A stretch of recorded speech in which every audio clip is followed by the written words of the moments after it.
और ब्रेक के बाद आपका फिर से स्वागत है। आप देख रहे हैं हमारा खास कार्यक्रम नया सवेरा। तो याकूब मेमन के मामले को लेकर आज का दिन बहुत अहम है, क्योंकि याकूब मेमन की फांसी रोकने के लिए एक दया याचिका महाराष्ट्र के राज्यपाल के पास भी विचाराधीन है और एक याचिका पर सुप्रीम कोर्ट में आज सुनवाई होनी है। राज्यपाल ने शनिवार को राज्य सरकार के उच्च अधिकारियों के साथ इस मामले में महत्वपूर्ण बैठक की और इस मामले में ताजा जानकारी देने के लिए मुंबई से हमारे साथ जुड़ रहे हैं हमारे संवाददाता योगेश शीतल। योगेश, क्या जानकारी है आपके पास इस बैठक को लेकर?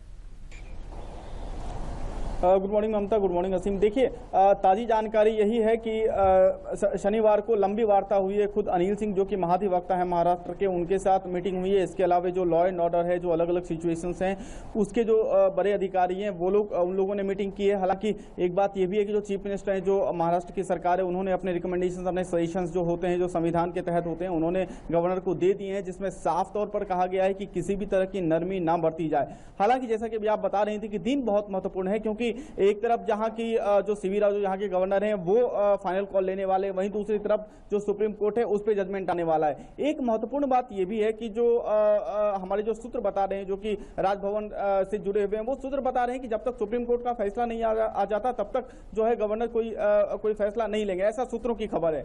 तो कुल मिलाकर जो है ज्यादा चीजें जो है वो उच्चतम न्यायालय में ही पर ही निर्भर करती है कि आज वहां पे किस तरह का फैसला आता है। उसके बाद जो है बात मुंबई में आ जाएगी। और योगेश, जो संवैधानिक दायरा है, उस दायरे के तहत जो राज्यपाल हैं उनको रिपोर्ट किसको देनी होगी? क्या वो रिपोर्ट, जैसा कि आपने कहा कि मंत्रिमंडल से सुझाव आ गए हैं राज्यपाल के पास, उस सुझाव को और राज्यपाल की जो अपनी राय है, उस राय को क्या वो फिर से सरकार के पास भेजेंगे या फिर उसको फिर केंद्र सरकार के पास भेजा जाएगा? क्या है संवैधानिक दायरा राज्यपाल का इस पूरे मामले को लेकर?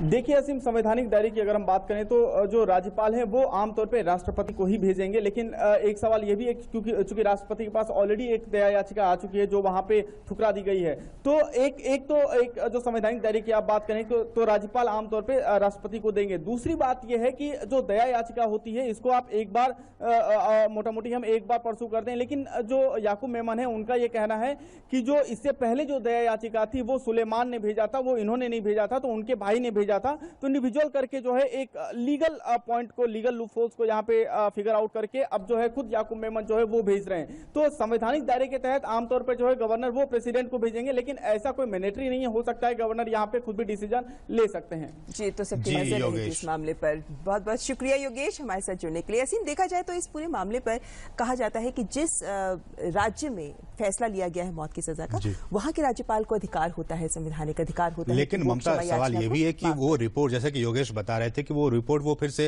राष्ट्रपति के पास, लेकिन राष्ट्रपति पहले ही उनकी दया याचिका खारिज कर चुके हैं। तो ऐसे में वही उच्चतम न्यायालय ने पूछा है कि इस मामले में अब किसका अधिकार बनता है। तो देखना होगा, आज का दिन उच्चतम न्यायालय में बहुत महत्वपूर्ण रहेगा।